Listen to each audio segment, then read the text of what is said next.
Forget everything the mainstream media is about to tell you about what unfolded over the Persian Gulf and the Eastern Mediterranean in the 18 hours between Wednesday evening and Thursday afternoon.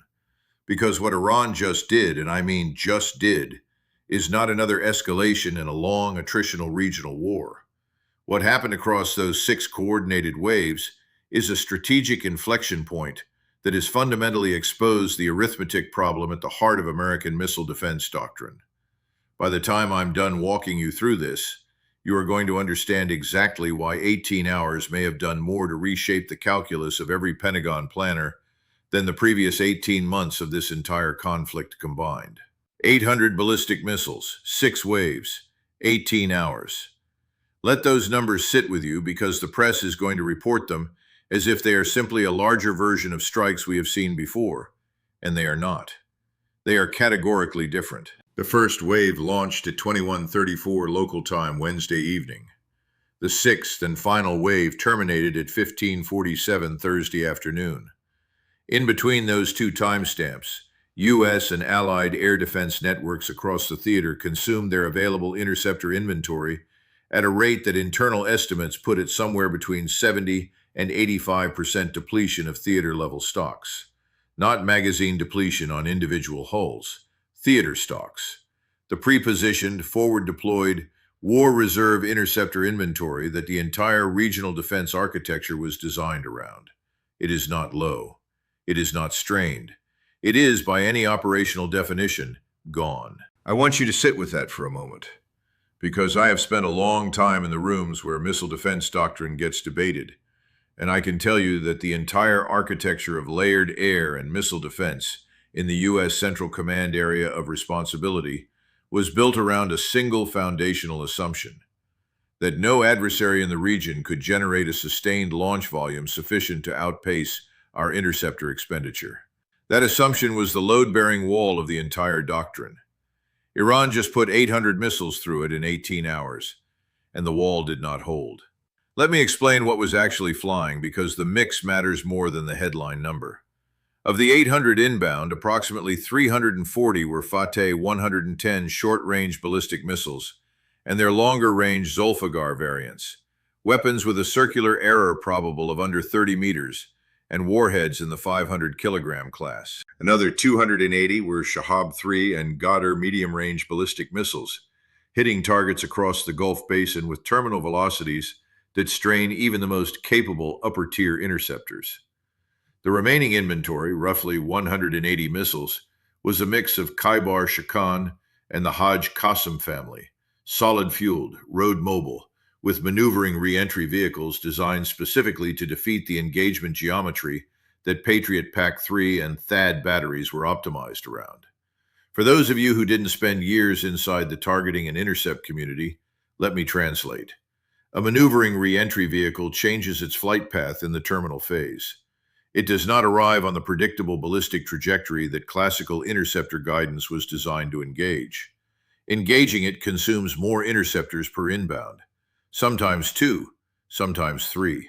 And every interceptor expended on a single maneuvering threat is an interceptor that is not available for the next wave. Iran's planners knew that.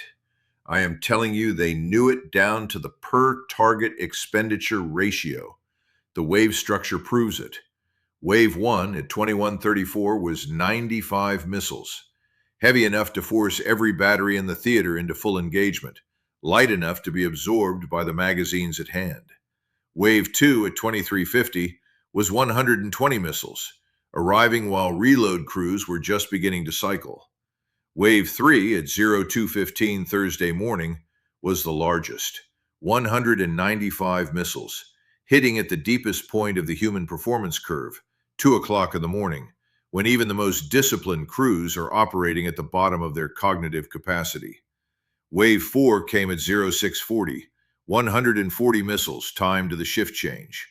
Wave 5, 130 missiles at 11:20, and the sixth and final wave, 120 missiles at 15:47, came in only after the targeting cell had reasonable confidence that the theater interceptor inventory was at a fraction of starting strength.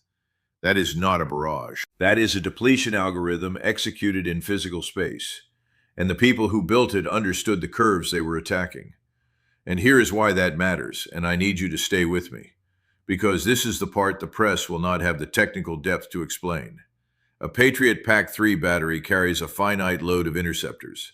So does a THAAD battery. So does an Aegis Ashore site. The interceptors themselves, the PAC-3 MSE, the THAAD GBI, the SM-3 Block 2A, are not produced at the rate they are consumed in a saturation campaign. The Lockheed Martin production line for PAC-3 MSE outputs a number of units per year that, in 18 hours of sustained engagement, the theater just consumed a significant fraction of. Replenishment is measured in months, not in days.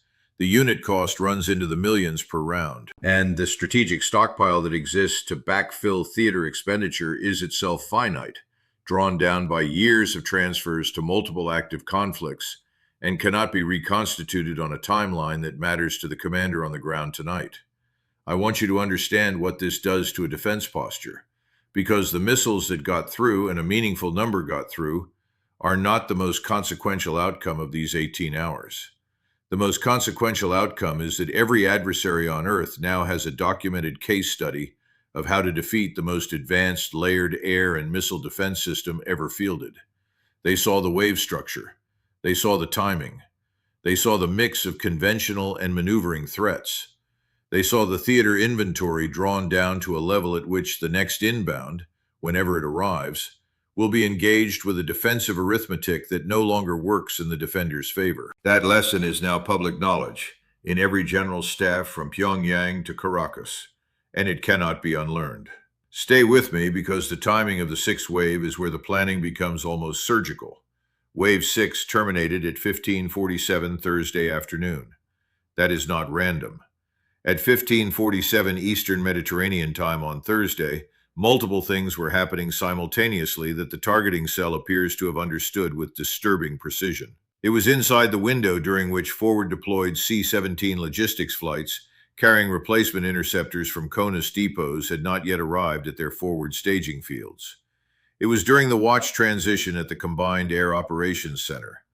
It was during the daily intelligence cycle when battle damage assessment from the previous 5 waves was still being collated and had not yet produced an integrated picture. And it was time to ensure that the post-strike posture, with magazines depleted and reload incomplete, would persist through the entire overnight period before dawn restored full reconnaissance and resupply capability.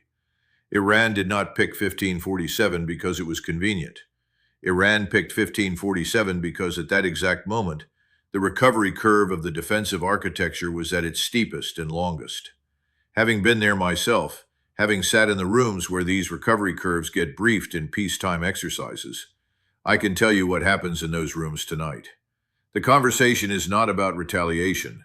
The conversation is about whether the pre-positioned interceptor inventory in the Indo-Pacific theater can be drawn down to backfill Central Command without leaving the Pacific posture exposed to a separate adversary that has been watching this engagement with intense interest.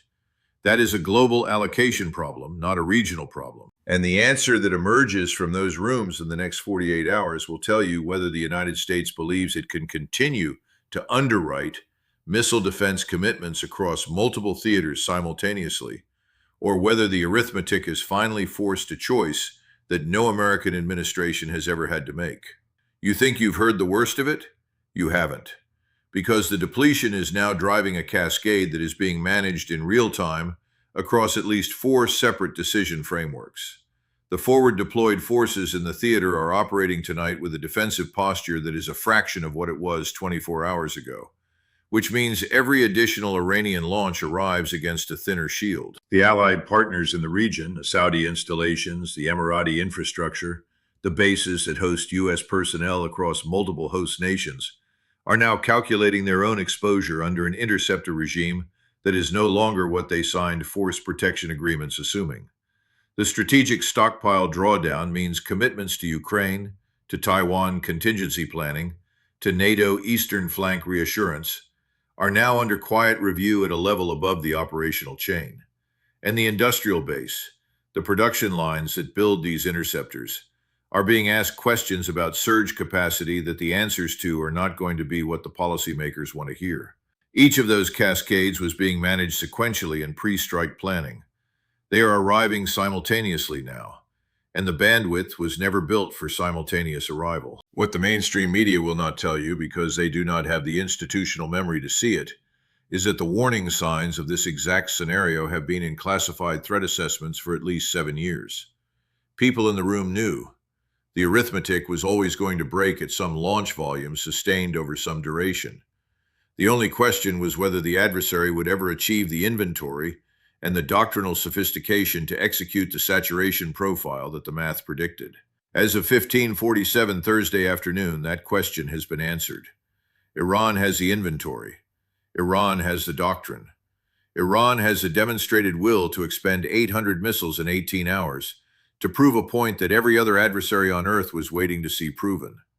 The threshold has been crossed. I want to be precise about what that means. The doctrine of layered missile defense is the foundation of forward American posture in contested theaters, depended on an assumption about the relative cost of offense versus defense. An interceptor costs millions. A ballistic missile, mass-produced on Iranian production lines that have been spinning up for a decade, costs a fraction of that. The exchange ratio always favored the attacker in raw economics. The doctrine survived because we assumed the attacker could never generate the inventory to make the economics matter. That assumption is gone. It died at 1547 Thursday afternoon. And every planner in every general staff in every country watching this conflict now knows it died. The next 48 hours, the decisions made in Washington, in Tampa at Central Command headquarters, in capitals from Riyadh to Tel Aviv to Berlin, will determine whether this becomes a recoverable bad 18 hours in a long history of American defensive credibility, or the moment historians point to as the day the arithmetic finally won. What does it say about the patience and precision of an adversary that they timed a 6-wave saturation to the exact recovery curve of the defense they intended to break? At what point does a defensive doctrine that can be defeated by an inventory the adversary has demonstrably built stop being a doctrine and start being a memory? That is the question being asked in the rooms that matter tonight. The interceptors are spent. The waves have stopped. And somewhere over the dark water of the Gulf, the smoke from the last impact is still rising into a sky that, 18 hours ago, was supposed to belong to us.